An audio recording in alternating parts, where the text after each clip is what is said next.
What if that old pistol collecting dust in the back of your safe ends up being the best investment you ever made? Right now, the collector handgun market is absolutely exploding. Pistols that once struggled to sell for $300 are suddenly commanding $15,000 or more.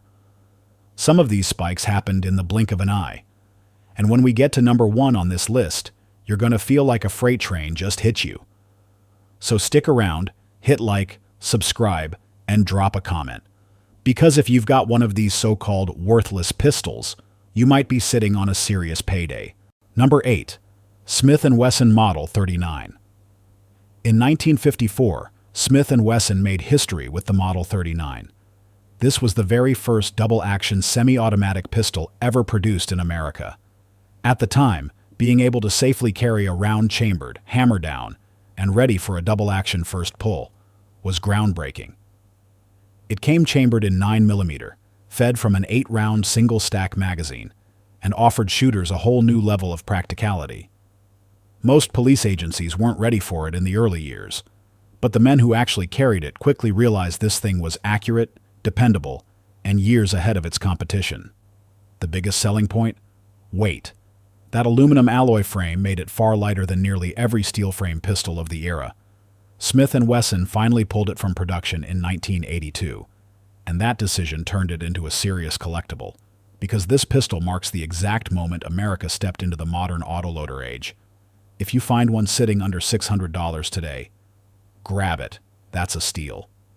Pros: lightweight alloy build, historic milestone as America's first double-action auto, feeds smooth and runs a surprisingly nice trigger.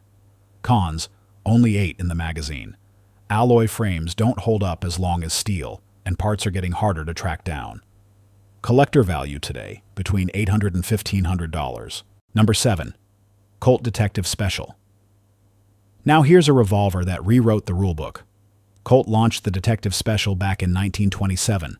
Right out of the gate, it set the standard for concealed carry wheel guns. It was built as a 6-shot revolver chambered in .38 Special, wearing a 2-inch barrel. For plainclothes officers and detectives, this meant you could hide service-level firepower under a sport coat. Cops loved it. Civilians followed suit. And Hollywood put it on the big screen enough times to cement it into American gun culture. Colt kept these rolling off the line for more than 60 years, with multiple generations and millions sold.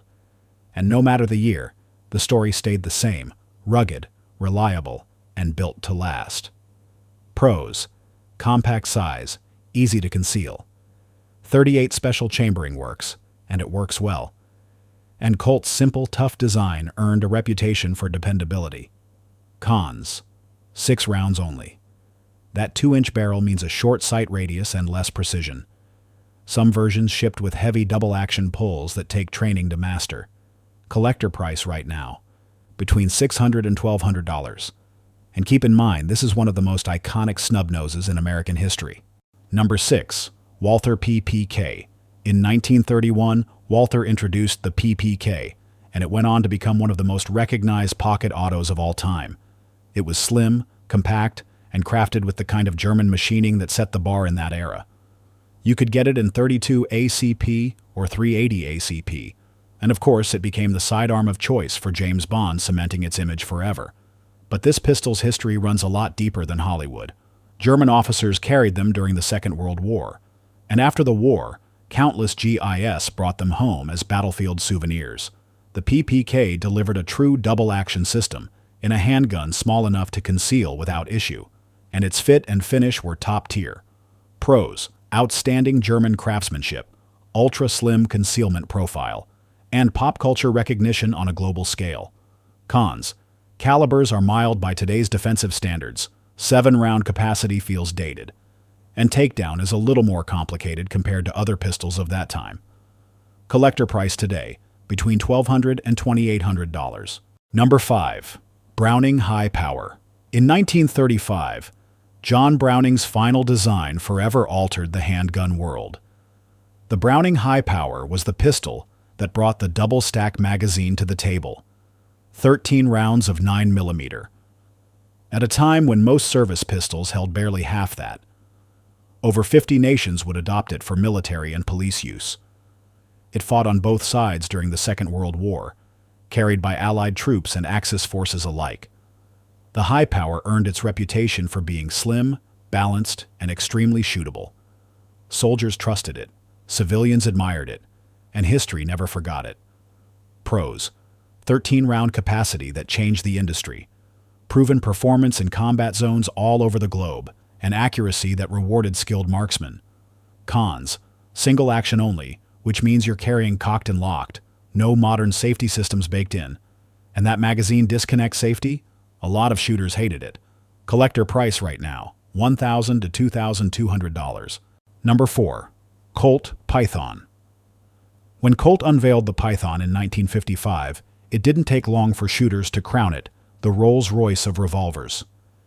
This .357 Magnum was built with hand-fitted parts. The craftsmanship was on a level nothing else could touch. It wore a ventilated rib barrel, a full underlug, and Colt's deep, mirror-polished royal blue finish. Under certain light, early examples looked jet black because the bluing was that rich. The double-action pull was legendary. Collectors instantly knew this wheel gun wasn't just a firearm, it was a work of art. Pros: pinpoint accuracy, trigger work so smooth it feels like breaking glass, and a finish that still defines what top-end revolvers should look like.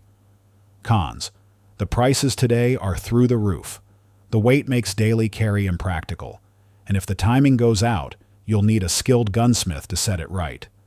Current market value, $3,500 to $8,000. If you inherited one from the 1970s, you might be holding something worth more than a brand new car. Number 3. Smith & Wesson Model 29. In 1956, Smith & Wesson dropped a revolver that rewrote the record books. The Model 29, chambered in .44 Magnum, instantly became the most powerful production handgun on the planet. Built on the beefy end frame, it was capable of digesting loads that left most shooters reeling. Recoil was ferocious, but the power was unmatched. And when Clint Eastwood, as Dirty Harry, called it the most powerful handgun in the world, demand went through the roof. That single line locked the Model 29 into firearms history forever. Pros: at its release, there was nothing stronger in a production gun. Craftsmanship in the early runs was world-class, and Hollywood gave it a cultural spotlight no other revolver has ever matched. Cons: recoil is punishing for long practice sessions. Weight makes it unrealistic for everyday carry. And quality .44 Magnum ammunition is pricey to feed it. Collector price today, around $1,800 to $4,500. Number 2. Colt 1911. A World War II issue. The Colt 1911. A 1 isn't just another sidearm. It stands as a symbol of America's grit in the toughest decade of the 20th century. This .45 ACP rode into every fight, from the smoke at Pearl Harbor, all the way to the surrender papers signed in Tokyo Bay. The A1 revision slimmed the trigger, arched the mainspring housing, and gave the design a little more comfort in the hand compared to the original 1911. And here's a key detail most people forget. Colt wasn't the only one making them. Factories like Remington Rand, Ithaca, and even Union Switch and Signal cranked these pistols out by the hundreds of thousands. That massive production push meant every branch of the U.S. military had steel in their holsters, and the .45 ACP cartridge brought fight-stopping authority the enemy couldn't shrug off. Pick up a genuine wartime 1911 today, and you're holding a sidearm that stormed Normandy, slugged through Pacific jungles, and stood guard over the final victory in 1945. Pros: combat-tested reliability, historic weight that can't be measured in dollars, and the unmistakable punch of a .45 ACP. Cons: heavier than most modern carry pistols, 7 rounds on deck before a reload, and because it's single action, you've got to run cocked and locked, which not every shooter feels at home with. Collector value. Depending on the maker and condition, you're looking at anywhere from $2,800 to over $12,000. So the question is, could that heirloom in your safe be worth more than the vehicle in your driveway? Number 1. The Colt Single Action Army, the Peacemaker. At the very top sits the revolver that shaped the American frontier, the Colt Single Action Army, first released in 1873. This six-shot, 45 Colt earned the legendary title of Peacemaker. And it wasn't just a catchy nickname. It was the revolver cowboys, sheriffs, outlaws, and cavalry troopers trusted with their lives. Picture the names tied to it: Wyatt Earp, Wild Bill Hickok, Bat Masterson. Every one of them carried this exact pattern into American legend. Colt's workmanship in the 1870s and 80s was the gold standard. Balance was flawless. Fit and finish rivaled fine watches of the era. It was, without question, the best revolver of its time. How valuable? One authenticated Colt, carried by Wyatt Earp himself, sold for over $500,000 at auction. Pros: the most iconic handgun in American history, perfect balance and natural point of aim, and unmatched quality in those early builds. Cons: single action only, you're cocking the hammer for every shot. Loading through a gate, one round at a time, which makes reloads slow. And absolutely no modern safety features. Collector value: $15,000 for an honest original, and if it's tied to a lawman or outlaw, easily $500,000 or more. So that closes out the countdown. 8 sidearms that started as working guns, but over time turned into serious collectibles. If you've got one sitting in a case, you may be holding an investment that rivals fine art. Make sure you like, subscribe, and drop a comment below. We've got more deep dives coming covering gun values, military history, and collector secrets you won't want to miss.